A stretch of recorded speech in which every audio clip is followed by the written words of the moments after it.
قیامت کے دن روزہ اور قرآن اللہ تعالیٰ کی بارگاہ میں بندے کی سفارش یعنی شفاعت کریں گے۔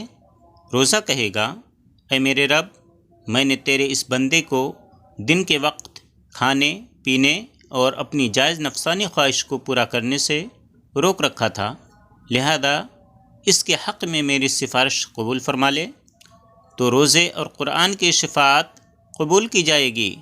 مسند احمد جلد 2 صفحہ نمبر 174، شعب الایمان 1994، صححہ الحاکم۔